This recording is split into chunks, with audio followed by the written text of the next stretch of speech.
Douglas, John and Neville asked, how can we help improve global literacy rates? Well, it's a huge challenge. About 750 million people still can't read and write today, which is why we do a number of things as a British government. The main route to support for those people is through UNESCO, the United Nations organisation, and we help fund UNESCO in their efforts to bring literacy to that population. But we're also doing a lot bilaterally on individual countries. For example, we've got literacy programmes in India, which is one of our biggest programmes. But at the same time as recognising there's a particular challenge with literacy, we've also got to recognise that the foundation, not just for literacy and numeracy, but more broadly for education, is to make sure that kids are able to get into school. And there are about 72 million children still across the world who don't have any school to go to. That's why Gordon has made this a real priority for the British government. Education for all is the campaigning mantra, and we're committing very real and very large sums of money to make sure that we provide classrooms, we provide teachers, and we provide children right around the world with the kind of opportunities we would want for our own children. A question for both of you now. Rowena, David and Neville all asked about climate change. How can we help reduce the effects of climate change on the developing world and encourage countries like India and China to develop renewable energy?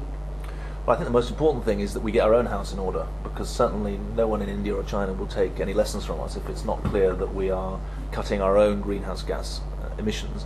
What's good is that we're able to say that over the last 10 years the economy's grown by nearly 30%, but greenhouse gas emissions are down by nearly 10%, I think, from memory. So first, we've got to get our own house in order. Secondly, we've got to ensure that the finances are available internationally to help poorer countries invest in low carbon sources of energy transport as well.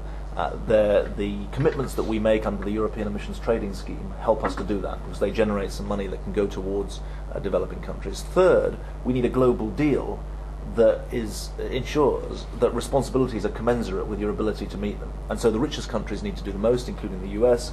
Australia has just got a Labour government and has pledged itself to support the international deal, which wasn't the case before.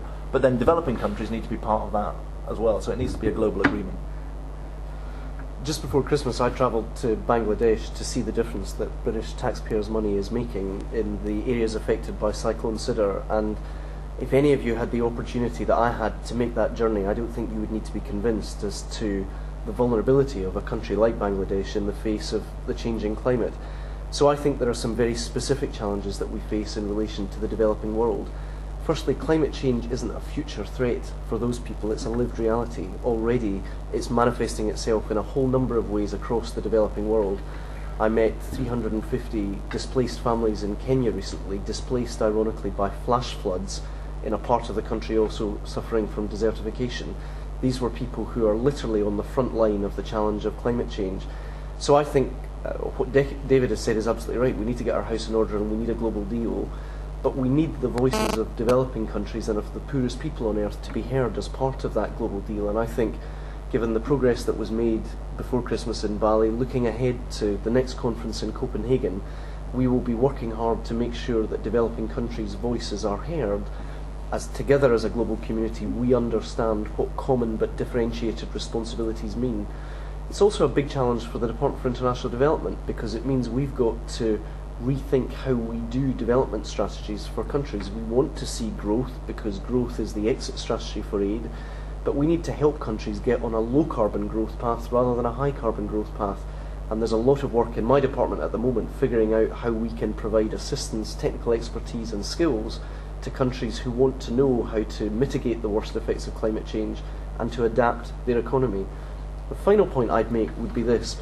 We've made huge strides in recent decades in tackling global poverty, but all of those gains are at risk unless we recognise quite how profound is the threat that is faced as a result of climate change. If in 2005 many of us campaigned together to make poverty history, we need to recognise that unless we tackle climate change, it will make poverty the future for many millions of our fellow citizens. Finally, a question from me for both of you. And leading on from Douglas, from what Douglas just said, Labour's obviously made great progress in foreign policy and international development over the last 10 years. But what do you envisage the next 10 years bringing? You answer that one first.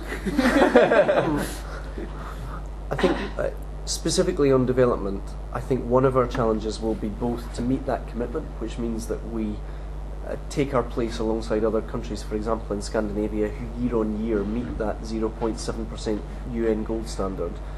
And that alone would be a very significant and decisive achievement.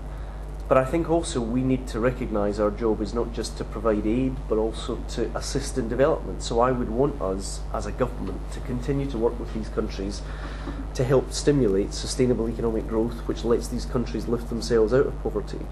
And I suppose the biggest policy challenge in that regard is one which David's already touched on, which is climate change. I think increasingly that will be an issue which will be dominating not just many domestic policy debates, but many international policy debates. John McCain, of all people, just made a speech in the United States in which he said he anticipated that most of the conflicts in the 21st century would not be about religion, but would be about water. Now, whether it's about the level of food prices, whether it's about the availability of scarce natural resources, whether it's about the sustainability of water supplies, there are big, big challenges ahead in terms of development in the years to come. And I think a big part of us having the right answers and the right responses to those development challenges is to deepen our understanding of climate change and then develop strategies to cope with it. That's what I would say on development. More broadly, and again it echoes some of the points that have already been made, I think another test we should set for ourselves is whether we can contribute first to the debate and then to action in strengthening the international system. We've got a range of international institutions, most of which were created about 60 years ago, whether the United Nations or the Bretton Woods institutions, the IMF, the World Bank, and more latterly the WTO. I think one of our challenges in the decade ahead is to make sure that those organisations are fit for purpose, not for the second half of the 20th century, but actually for the emerging challenges of the 21st. Now, I would say that for the first 10 years after the fall of the Berlin Wall, which in some ways was the most significant international political event, maybe alongside the release of Nelson Mandela for people of our generation. For the first 10 years after the fall of the Berlin Wall, people talked about the end of history. They thought that we were living in just a benign world where everything would be, there'd be the onward march of progress. The second 10 years, of which we're coming to the end over the next couple of years, I think people have felt the chickens are coming home to roost, that it's a deeply insecure world out there. You asked about the next 10 years. I think that there's a race, really, between progress on the one hand, which is the development of democracy, human rights, stable international institutions, decent standards of living, development that Douglas talked about. And in many of the countries that we're talking about, those issues of governance and developments and international support come together. When Afghanistan isn't just the home of the Taliban, it's also 174th out of 178 countries in terms of its development. So on the one hand, you've got the question of progress. On the other hand, you've got the danger of insecurity, because it's a smaller world, and whether the insecurity is about terrorism or climate change, we've got to be at the heart of finding solutions. And I think the next 10 years will decide whether it's progress or insecurity that wins. Not that insecurity disappears or that progress disappears, but the balance has shifted towards progress. And I think we can make a contribution to that, partly by our own actions, partly by what we do in alliance with others. And I think that we're meeting just a few hours after the election result in Serbia. Serbia has been a part of the foreign policy debate for 100 years, actually. But it's significant that Serbia should be turning towards Europe for its answers. If we can get peace right across the whole of Europe, which is what this is now, the final piece of the jigsaw of the former Yugoslavia is in Serbia, I think that gives us a platform to then work in a more constructive way internationally. And so I think that the tests are clear. They're about terrorism, they're about conflict, they're about the horizons of economy and culture that are an important part of foreign policy. And the next 10 years will decide whether we're on the right path or the wrong.